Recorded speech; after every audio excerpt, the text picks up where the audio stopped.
All right, welcome back to another video.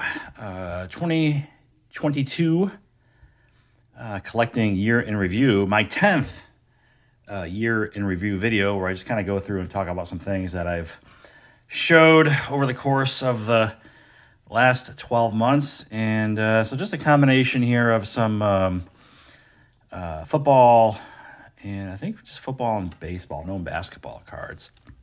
Got this nice Steve Largent, pretty economical too. I believe you can pick these up for like around $100 these days. But I have a little bit of a run of 70s football that I was working on, and I got him and some other guys that you might see later on.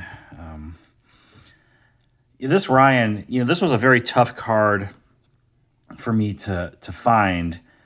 And I got fed up with the lack of PSA 10 offerings, even 9 for that matter. And I went ahead with this SGC 9.5. And it's the Topps Gold, 1994.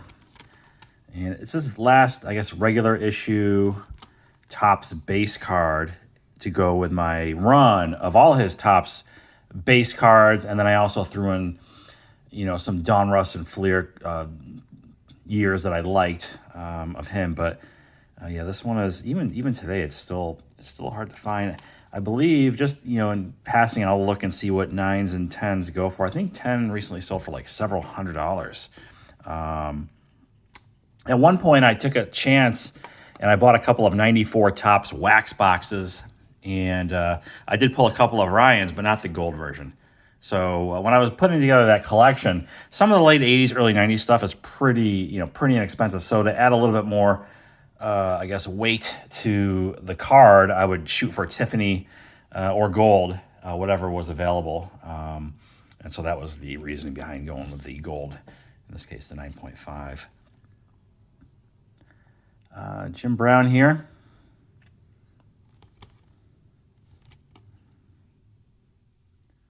And I mentioned it before. I mean, it's a very, very nice looking PSA 4. And I don't know if you can see, but there's a little bit of a dig into that surface a little bit, which I think is the primary reason why it scored so low. Otherwise, it's, really beautiful card. Hard to find focused, hard to find with a clean surface.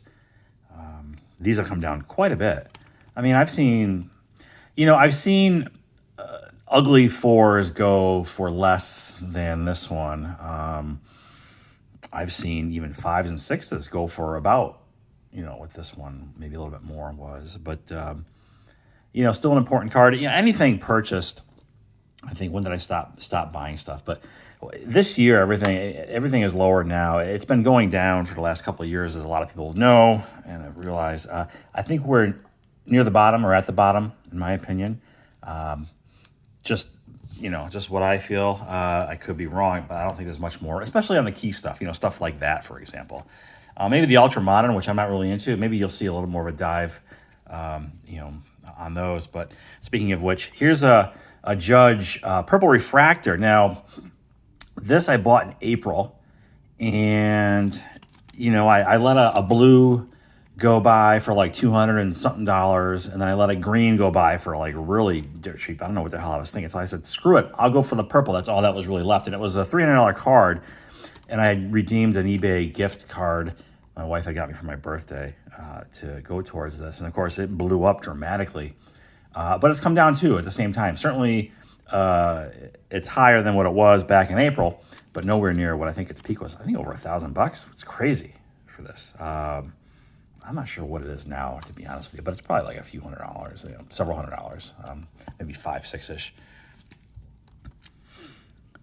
Here's a guy who I kind of group in with, when it comes to pitchers, there really aren't a lot of, guys that just perform at a high level for many, many years and therefore, earn their way to the Hall of Fame eventually. Guys like, there's that little trio of pitchers in the late first part of the first decade, whatever the hell you want to call that, the O's. There was Verlander, Kershaw, and Scherzer. Those guys are still going strong, and they're definitely Hall bound. And then, I'll put him in the group with DeGrom. They came up around about the same time.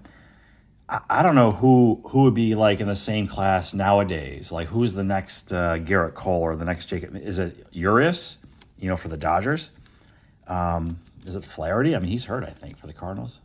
I don't know what he's up to, but pitching or pitchers just don't seem to have the longevity at a high level. Adam Wainwright. I mean, I think he's playing one more year. But yeah, so Cole. This is the Topps Chrome rookie auto, and yeah, I think he's. Well, I know it's premature, but I think if he just keeps doing what he's been doing, he's going to compile the numbers to get him to the Hall of Fame.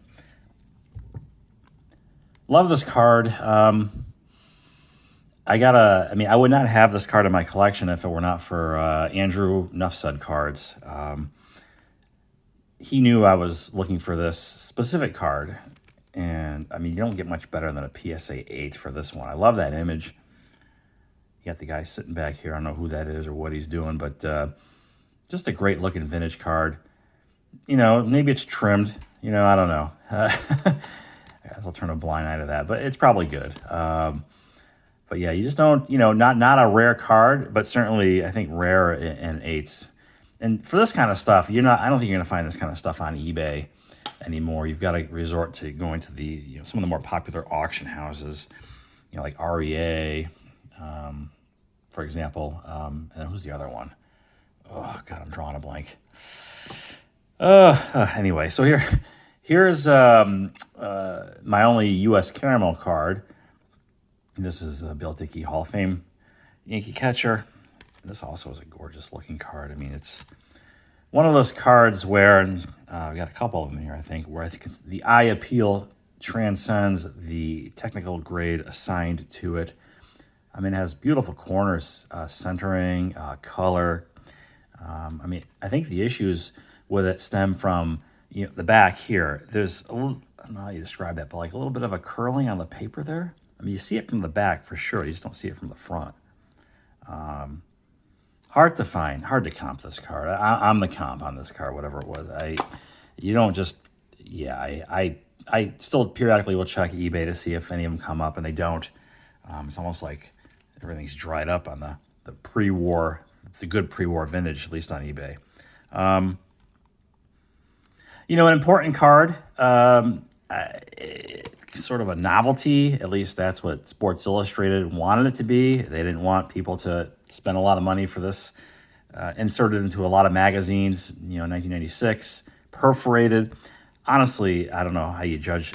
This is an 8.5. That looks good in the SGC holder. I mean, I guess it has to do with the number of perforations that remain around the edges. Will determine what the grade is. But I thought it was an important card to have. I kind of, spread out a little more into different sports like golf here with this one. And then now here's tennis with Serena. This is a 1999 card. Her first mainstream issue wasn't until, I think, 2003 with that massively overproduced Net Pro set. But I don't know. I like these little SI for Kids versions. I mean, they're literally the first, I don't know, is it non-licensed, I guess? But it's the first issued sports card for these two major athletes, right? The greatest of all time in their respective sports. So Serena with the 8.5. This one you don't see a lot. I mean, I don't know how to. I've seen some 10s on eBay. PSA 10s are going to run you like around $1,000, at least nowadays. And 9s probably go for what the price of a raw version would be, maybe. I just like Freddie Freeman, quietly, putting together a monster Hall of Fame career. And he still has many years to go, assuming he stays healthy. Should have stayed on the Braves, in my opinion. But, I don't know. Really sharp-looking atomic refractor. I love that effect these cards have. Freddie Freeman. Hey, OJ, do you enjoy performing oral sex on women? Look out! I would love to. If you're a fan of the Howard Stern Show, you know what I'm talking about. Here's O.J. Simpson's rookie card. And just, a card that, I always wanted a card of a double murder suspect in my collection. And who better than O.J. Simpson sort of fit that criteria. Yeah, looks good in the SGC holder. I wish the SGC holders were a little bit more narrow because it's hard to get them into that Pelic or the pastime marketplace. But yeah, nice looking card. OJ Simpson. And then some more vintage football here. Got the Snake, Kenny Stabler. Rookie card. This guy threw a ton of interceptions. In fact, a lot of these high or elite quarterbacks threw a ton of picks. I mean, this guy, even look at Joe Namath. I think he threw like way more interceptions than touchdown passes. But I'm a Raiders fan. Really, Oakland Raiders.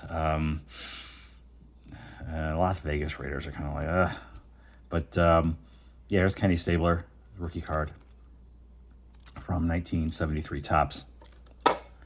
And then I did a little experiment. This Staubach is a CSG slab here, obviously 8.5. You know, with the sort of assumption CSG grades tougher, and that an experimental crack out and PSA sub maybe would result in a 9. I don't know, but I haven't gotten around to that little, and I probably never will. I say I'm going to do something, but I never follow through on it. But I did have a reholder in the newer slab back when they offered that special for like $5. So Roger Staubach, second year card from 1973 Topps. And, you know, on the CSG topic, I did make my first submission this year for PC stuff, you know, and I've said it, I think, more than one occasion. If you want to have cards graded with the intent to sell them or resell them, you're best to stick with the PSA. Everybody kind of knows that. But if you just want PC stuff, I mean, CSG is great value. And I mean, I have no intention of selling these cards. So a couple of my favorites that came back from that submission, this 03 fan favorites, Reggie Rookie on-card, Reggie on-card auto from 2003. Gem Mint 10. And I really like the fan favorites autographs. Here's my favorite card, maybe in my whole collection. This triple auto. So it's done up in the 1986 league leaders sort of border or look to it with the 385 league leaders here. And can't think of three players that better symbolize or represent the 80s baseball card boom than Boggs, Mattingly, and Gooden. So there you have it. This is a hard. I don't know what the numbering is on this. It's not numbered, but I know it's tough. Oh, it is numbered. There you go. Number out of 50. Number 16 out of 50. How about that? I never even knew that. And 16 is good as number. How about that? So there's a CSG sub results, and I don't really have anything in the near future for them. I do have a PSA sub I want to get out. I'm just kind of still waiting. It certainly is not urgent, but when I do, I'll certainly prep that video and then. You know, the usual follow-up. You know, so it's a low grade for sure. Eye appeal, in my opinion, is off the charts. There's a big old crease here, and that's why. But this area here looks fantastic, right? And the centering is, I mean, I don't know. The card has come down a lot, like a lot of stuff. I think you could probably get like a nice 4 for potentially what this was. But certainly no regrets. I mean, just like having this card, a nice example. It's my first and only Wilt Chamberlain card here. The low grade PSA 1.5. Again, low grades like that I usually reserve for like the pre-war stuff where you really don't have a lot of choices. But for that, I made an exception. Just because of the eye appeal. So, got this nice Namath here. Just like this card. I mean, what's this, 3rd year card, 4th year card? But I thought it was just a nice looking football card, nice high grade. You know, he's got a few that are oversized, and I'm not a fan of the oversized cards, at least not yet. But I wanted a nice high grade Namath from the 60s, and this one certainly fit the bill. Really clean. Joe Namath. And then we finish off here with Wayne Gretzky, 1979. Topps rookie card. Another check off the list. So, yeah, it was a nice looking 7.5, and very, I guess, his prices seem to have they've come down, but not as much. And I think they're at a floor right now, based on what a similar grade recently sold for, and this for this very issue, 79 Topps Gretzky. So nice Wayne Gretzky rookie, budget-minded 7.5. I think eights are like $6,000, $5-6,000 still. So yeah, no thanks. But that will do it. Up next from me, I'm going to start rolling out the best stuff in my cases, and I haven't done that in a while. And what I mean by that is I haven't done a comprehensive multi-sport graded card sort of showcase countdown on my channel. A year ago, I started doing one with Joe, Silver Jackify, but that's he's kind of gone radio silent in regard to any continuation of that ridiculous series that we've done over the course of a handful of videos. But so that'll be what's up next. I don't know timing wise when I'll start that, but I'm gonna break it up. I'm gonna come with 120 cards. I'm gonna do 40, 40, and 40 across 3 videos. And I'll try to do that before the calendar year ends, but we'll see. With the kids off from daycare for a week and Christmas and all the holidays, I don't know if I'll find time to do that. So that might not be until early January. But anyway, that's it for me now. As always, thanks for watching. Happy holidays, and I will talk at you later.